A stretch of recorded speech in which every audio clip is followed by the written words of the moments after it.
Bismillahirrahmanirrahim. Assalamualaikum warahmatullahi wabarakatuh. Alhamdulillah, salatu wassalamu ala rasulillah Sayyidina wa maulana Muhammad ibn Abdillah wa la hawla wa la quwata illa billah, amma ba'd. Jamaah salat subuh Masjid Lailatul Huda yang insyaallah sama-sama dirahmati Allah Subhanahu wa taala.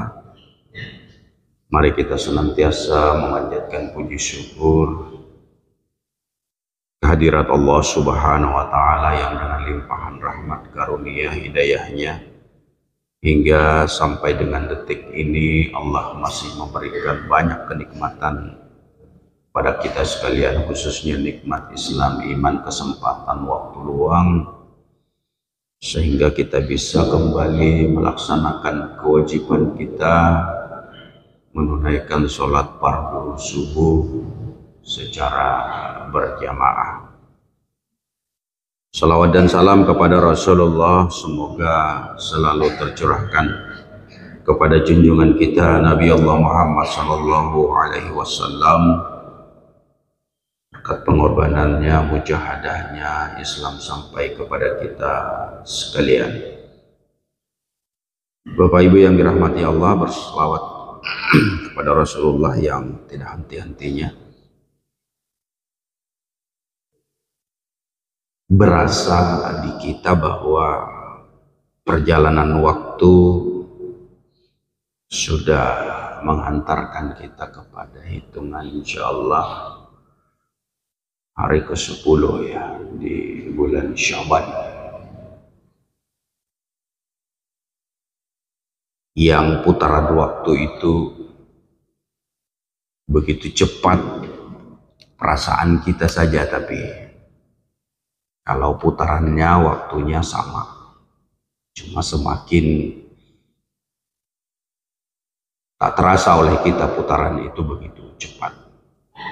Rajab, Syaban, dan tinggal hitungan beberapa pekan lagi kita masuk ke bulan Ramadan. Jadi kalau waktu itu Bapak Ibu nggak berasa di kita putarannya, tahu-tahu pagi, tahu-tahu siang, tahu-tahu malam, tahu-tahu pagi lagi, tahu-tahu tua kita, tahu-tahu mati. Yang berasa di kita itu kalau sudah istri kita belanja, ya, berasanya kok barang makin naik, ya. Jajan anak-anak kita berasa banget, apalagi yang sudah punya anak kuliah, kuliah 1, kuliah 2, bareng sampai 3 berasa banget itu. Tapi giliran waktu ini betul-betul tidak berasa di kita, ya. Mengalir begitu aja. Tahu-tahu kita tua, tahu-tahu kita sakit, tahu-tahu susah ke masjid, tahu-tahu akhirnya apa? Sekarang wafat. Maka inilah yang juga bagian daripada isyarat Allah kepada kita terkait dengan waktu itu, diibaratkan pedang, ya.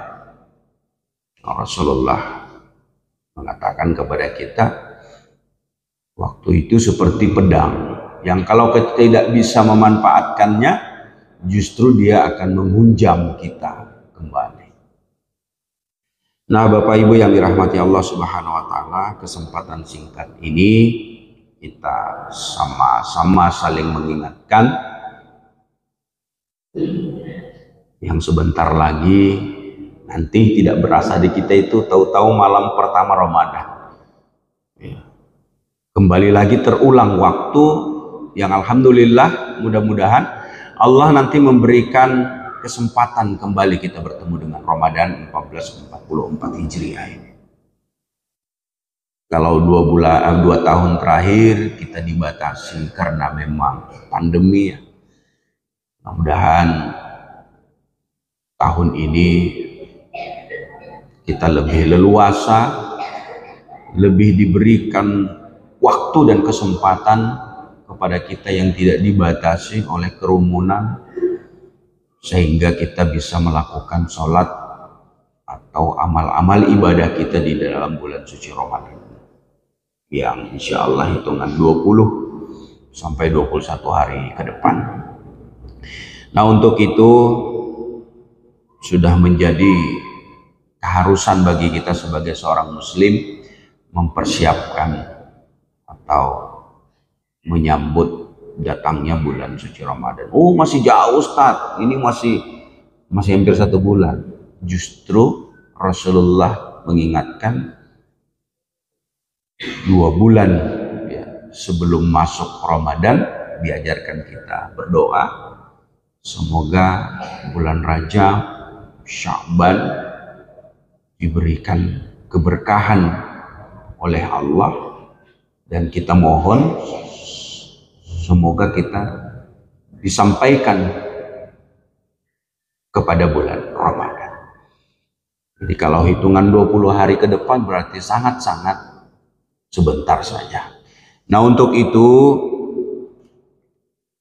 kita sama-sama mencoba untuk hal-hal apakah yang semestinya kita persiapkan di dalam menghadapi datangnya bulan suci Ramadan. Ada beberapa nasihat yang disampaikan. Yang pertama, akhiri atau sudahi segala macam bentuk permusuhan kepada sesama manusia. Kenapa ini menjadi poin pertama? Karena begitu kita masuk bulan Ramadan, dibukakan pintu ampun dan maaf bagi kita. Tapi ternyata permohonan ampun, maaf kita kepada Allah Subhanahu wa Ta'ala itu ditentukan juga ketika masih ada hambatan-hambatan, khususnya hubungan kita kepada sesama manusia. Nah, sehingganya nasihat pertama ini dianjurkan kepada kita akhiri dan sudahi segala macam bentuk gesekan, permusuhan, selisih paham. Kalau beda pendapat iyalah ya, karena memang itu sampai kiamat tak akan bisa itu yang namanya perbedaan pendapat, apalagi persoalan-persoalan khilafiyah yang memang para ulama pun ya, bahkan di masa Rasulullah dan sahabat, yang namanya perbedaan pendapat terkait yang tidak berkenaan dengan urusan-urusan akidah ya, tapi sifatnya furu'iyah atau cabang pendapat, itu sah-sah saja. Justru dengan perbedaan pendapat, bagaimana kita harus bijak dan logo menghargai pendapat orang lain, selagi pendapat itu memang berdasar dan memiliki argumen yang kuat berdasarkan sumber Islam, Al-Quran maupun hadis-hadis Rasulullah Sallallahu Alaihi Wasallam. Tapi ketika kita memiliki persoalan-persoalan yang bersentuhan langsung dengan kawan, teman, tetangga, saudara, keluarga, yang gesekan itu menyebabkan ada rasa kebencian, rasa tidak suka, tidak senang, hilangkan semua itu. Ya, kita harus logo untuk mau minta maaf dan mau memberi maaf. Karena ini salah satu ciri daripada orang-orang yang beriman. Afina anin nas, mau memaafkan kesalahan orang lain. Maka nasihat pertama ini ya sudah, akhiri sudah. Jika kita memiliki persoalan atau permusuhan dengan kepada siapapun, mari kita logo untuk saling memaafkan satu dengan yang lain. Karena ini yang akan membuka pintu ampun dan maaf kita kepada Allah Subhanahu wa Ta'ala ketika kita sudah mau meminta maaf dan memaafkan kesalahan bagi saudara-saudara kita. Di dalam hadis riwayat Muslim yang disebutkan Rasulullah, maka semua hamba yang tidak menyekutukan Allah dengan sesuatu apapun akan diampuni dosa-dosanya, kata Rasulullah, kecuali seseorang yang di antara dia dan saudaranya terjadi permusuhan. Lalu dikatakan, tundalah pengampunan terhadap kedua orang ini sampai ia berdamai. Tundalah pengampunan terhadap kedua orang ini sampai ia berdamai. Tundalah pengampunan terhadap kedua orang ini sampai ia berdamai. 3 kali diulangi oleh Rasulullah. Ampunan itu tertunda ketika di antara kita masih ada musuh, tidak berdamai, ribut berkepanjangan. Nah, ini yang dimaknai, mari akhiri dan sudahi ketika kita punya selisih paham, beda pendapat, yang tidak nyaman satu dengan yang lain. Mari kita membuka hati, berlapang dada untuk legowo, mau meminta maaf dan mau memaafkan kesalahan orang lain. Itu yang pertama. Yang kedua, majelis yang dirahmati Allah Subhanahu wa taala, waspadai makanan. Nah, karena topik puasa itu adalah makanan, maka nasihat yang kedua ini, pastikan makanan kita halalan thayyibah, halal lagi baik berdasarkan syariat tentunya. Artinya apa? Sampai nanti pada akhirnya masuk pada bulan Ramadan dengan makanan yang halal, karena makanan yang halal ini salah satu penyebab diampuni dosa. Jadi kalau kita masih juga tidak selektif, ya halal haram hantam H3, nah, kita berlindung kepada Allah yang seperti ini. Jadi jangan sampai kita terjebak kepada menghalalkan segala cara yang bukan hak kita jadi hak kita, maka kita mulai selektif sebelum kita masuk ke dalam bulan Ramadan. Berhati-hati kita, karena ini yang akan menjadi darah daging kita, apalagi dimakankan kepada anak, istri, dan keluarga. Dilarang ketat, dilarang dengan segala kesungguhan kita ini, agar untuk mewaspadai makanan yang tidak bersumber ya kepada yang halal. Karena sumber makanan ini juga bagian daripada sebab-sebab diampuni dosa-dosa kita, maka ini yang harus juga kita jaga. Karena memang tujuan daripada orang-orang yang masuk ke dalam Ramadan lalu kemudian dia ibadah dengan segala ketundukan dan ketaatannya, yang keluarnya nanti menjadi orang-orang yang muttaqin, menjadi orang-orang yang bertakwa. Maka sampai kepada urusan makanan pun jauh-jauh sebelumnya sudah kita persiapkan. Jangan sampai hasil yang memang tidak dibenarkan lalu kemudian kita gunakan di saat kita masuk ke dalam bulan Ramadan. Khawatir kita dari makanan yang tidak halal itu, doa-doa kita tidak dikabulkan oleh Allah, dan terkhusus ampunan yang disiapkan oleh Allah di bulan Ramadan itu tidak diberikan oleh Allah kepada kita. Sumanau subillah. Padahal dengan sujudnya kita, rukuknya kita, ibadah kita, segala ketaatan-ketaatan kita di dalam bulan Ramadan adalah bagaimana kita terhapuskan dari dosa-dosa kita kepada Allah Subhanahu wa Ta'ala. Tapi begitu kita mengkonsumsi, memakan makanan yang memang tidak diridai oleh Allah Subhanahu wa Ta'ala, khawatir ini salah satu penyebab tertolaknya ampunan kita kepada Allah Subhanahu wa Ta'ala. Nah, yang ketiga, majelis yang dirahmati Allah Subhanahu wa taala, dari sekarang membiasakan diri kita untuk melatih puasa ya. Kalau yang sudah terbiasa Senin Kamis selama ini, ya tidak kaget lagi nanti ketika dia masuk ke dalam bulan Ramadan, karena asupan makanan, asupan gizi pasti berbeda ketika kita masuk ke dalam bulan Ramadan. 7 sampai 8 jam kita tidak mengkonsumsi makanan dan minuman, maka butuh pelatihan ini. Jangan nanti begitu di hari pertama, apalagi masuk Maret ini kan akan musim panas itu berasa. Ini hari-hari masuk Ramadan biasanya itu nggak ada lagi hujan-hujan biasanya. Tapi kita bersyukur kalau di Berau ini kan kemaraunya ndak panjang kemarau, atau hujannya ndak hujan, tapi kemarau pun sekali waktu ada hujan. Itulah kesyukuran ya kita di Berau khususnya. Beda dengan di daerah-daerah lain. Kalau kemarau berkepanjangan 3 bulan ndak pernah hujan. Tapi di kita ndak.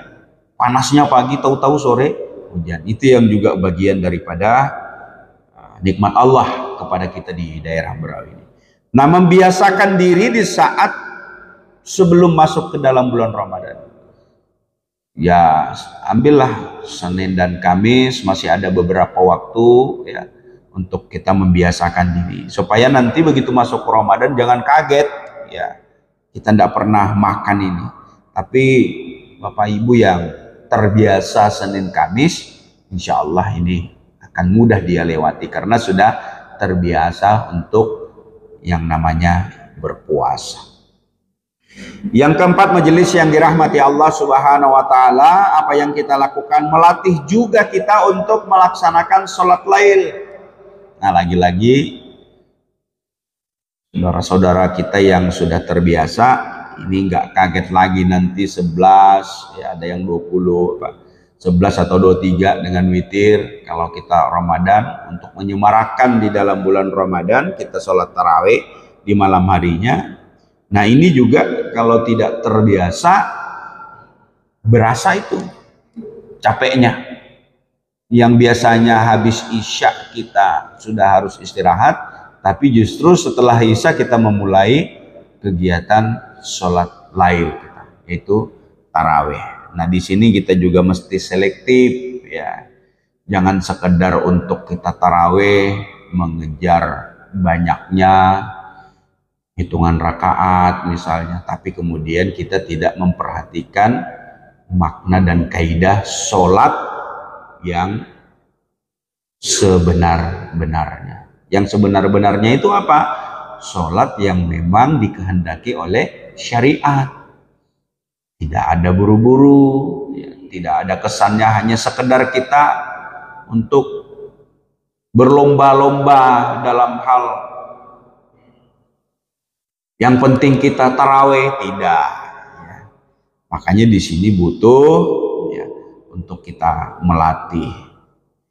Melatih ini tentu tidak hanya sebatas gerakan ya dari takbir sampai salam, tapi juga melatih bagaimana kita mencari tahu kaidah fikih di dalam sholat itu. Jangan sampai kita mengejar jumlah rakaatnya, tapi kemudian tidak memperhatikan kaidah fikih sholatnya. Nah, maka dari sekarang mesti kita untuk melatih diri. Jadi kalau melatih diri kita sebelum masuk Ramadan, karena nanti itu paling telat kita bangun jam 4 pagi, ya dari sekarang kita sudah harus melatih diri bangun jam 3 atau sekurang-kurangnya jam 4 ya. Karena itu makan di pagi hari yang tidak biasa, biasanya memang berasa tidak nyamannya gitu ya. Berasa tidak nyamannya kalau pagi-pagi kita harus makan. Karena yang namanya sahur ini keberkahannya, bukan kenyangnya ya. Karena ada orang juga, oh saya tahan kok, biar tidak sahur nggak apa. Bukan masalah tahan dan tidaknya, tapi di dalam sahur itu kata Rasulullah ada keberkahan, Apalagi kita bisa berkumpul dengan keluarga untuk makan sahur. Ada keberkahan di dalamnya. Jadi bukan karena kita tahan lalu kemudian kita tidak mau sahur. Sahur itu tidak mesti banyak. Segelas air putih, sepotong roti pun, atau segelas teh dan kopi, itu juga sudah bagian daripada sahur. Majelis yang dirahmati Allah Subhanahu wa Ta'ala. Lalu kemudian nasihat selanjutnya, latih dan biasakan diri untuk rajin bersedekah. Yang terbiasa lagi-lagi aman ini. Bersedekah itu Bapak Ibu, bagaimana membiasakan diri kita untuk berbagi kepada yang membutuhkan, termasuk di tempat-tempat ibadah seperti masjid yang sudah menjadi kebutuhan operasional daripada tempat ibadah kita. Jadi jangan kita pelit untuk membiasakan rajin bersedekah. Yakinilah tidak ada orang yang miskin, tidak ada orang yang bangkrut dikarenakan rajin bersedekah. Justru sebaliknya, ya, orang yang rajin bersedekah itu kita perhatikan dilipat gandakan, dibalas oleh Allah. Ya, rizkinya semakin berkah, semakin bertambah insya Allah. Yang selanjutnya, jaga lisan dari segala bentuk celaan gibah, sehingga terbiasa tatkala bulan Ramadan lisan ini bersih dari mencela, mengumpat, mencaci dan membicarakan orang lain. Maaf, kita ini karena merasa benar terjebak itu kepada gibah gitu. Ya, kalau sudah nggak benar berarti jatuh kepada fitnah. Nah, kalau udah ngumpul-ngumpul bicara itu mengalir gitu. Yang sangkaan kita ini kan benar. Walaupun ada teori yang kalau kita berbicara tentang keburukan orang lain dalam artian untuk memberikan obat, memberikan arahan agar dia tidak melakukannya, oke, kita sepakat gitu. Tapi hati-hati ketika kita membicarakan orang lain yang ketika orang yang kita bicarakan itu ada lalu kemudian tersinggung dan marah, itulah yang menyebabkan kita terjebak kepada yang namanya gibah. Nah, kalau ternyata apa yang kita omongkan, apa yang kita bicarakan itu adalah tidak benar, maka kita jatuh kepada memfitnah orang lain, dan ini lebih parah lagi, lebih berbahaya lagi hukumannya. Ya, untuk menghindari dari lisan yang tidak benar, celaan, gibah, ya, maka kita biasakan untuk berzikir kepada Allah Subhanahu wa Ta'ala agar terganti kebiasaan-kebiasaan kita membicarakan orang lain, menggibah orang lain, mencela orang lain, ini berganti kepada menyebut dan mengingat Allah Subhanahu wa Ta'ala. Yang selanjutnya Bapak Ibu yang dirahmati Allah Subhanahu wa Ta'ala, bacalah Al-Quran, jangan meninggalkannya. Nah, ini juga karena di bulan Ramadan pasti nanti itu setiap masjid, langgar, musola, tempat-tempat ibadah menyemarakkan membaca Al-Quran. Nah, dari sekarang yang mungkin bacaan hari ini sudah nanggung-nanggung mau habis, ya, supaya enak saja nanti. Hari ini bacaan kita misalnya masih ada 5 juz, ya, biasanya kan yang berputar ada yang punya kebiasaan per lembar sehari, ada yang 2 halaman, ada yang setengah juz, ada yang sejuz. Nah, posisi menjelang masuk Ramadan ini bisa jadi hitungannya itu nanggung-nanggung, nah, dituntaskan. Ini sekedar untuk memudahkan saja. Ya. Jadi kalau misalnya masuk ke Ramadan kita nol ulang dari awal. Ya. Jadi kalau saya seperti itu, supaya memudahkan saja, tidak ada rumus, tidak ada hitungan-hitungan. Cuma supaya memudahkan nanti begitu masuk dalam bulan Ramadan kita mulai dari nol sehingga penghitungannya lebih mudah. Syukur-syukur target kita 1 kali khatam, bisa 2 kali, dan syukur-syukur bisa lebih daripada itu. Nah, orang-orang yang selalu terbiasa membaca Al-Quran, inilah bulan untuk melatih diri, membiasakan membaca Al-Quran. Karena pasti beda itu suasananya, Pak.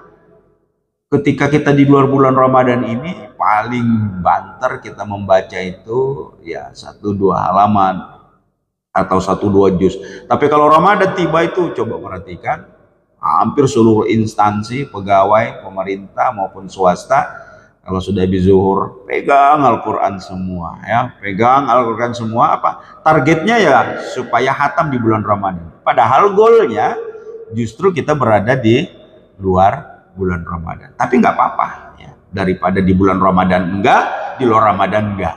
Lebih baik memanfaatkan bagaimana Ramadan ini membiasakan kita membaca Al-Quran. Yang selanjutnya, Bapak Ibu, silaturahmi tetap harus terjaga, komunikasi kita, saudara, keluarga, ya. Kalau yang berjauhan, hari ini kita punya teknologi, mau WA, SMS, ya. Itu juga bagian daripada untuk menyambung silaturahmi kita dengan orang-orang terdekat kita. Yang selanjutnya, jaga pandangan. Jaga pandangan ini ya tentu nanti dipersyaratkan sebagai bagian daripada untuk kita menjaga kualitas ibadah sholat. Maka yang namanya pandangan tetap harus terjaga. Yang terakhir, ada 3 amalan yang sangat baik selain di bulan Ramadan, yaitu puasa Ramadan, qiyam Ramadan, dan Lailatul Qadar. Jika kita betul-betul memanfaatkan 3 amalan ini, ya, insya Allah kita menjadi orang-orang yang beruntung sehingga bisa memanfaatkan dan memaksimalkan agar Ramadan kita jauh lebih berkualitas dibanding dengan bulan-bulan Ramadan sebelumnya. Saya kira itu, Bapak Ibu majelis yang dirahmati Allah Subhanahu wa taala, nasihat menjelang kita masuk ke dalam bulan Ramadan. Berdoa kita kepada Allah, semoga Allah memberikan panjang umur kepada kita. Dengan bergembira kita masuk ke dalam bulan Ramadan, mempersiapkan diri untuk memaksimalkan ibadah dan ketaatan kita kepada Allah Subhanahu wa taala. Mari kita tutup dengan doa kafaratul majelis. Subhanakallahumma wa bihamdika asyhadu an la ilaha illa anta astaghfiruka wa atubu ilaik. Lebih kurangnya saya mohon dimaafkan. Wabillahi taufiq wal hidayah. Assalamualaikum warahmatullahi wabarakatuh.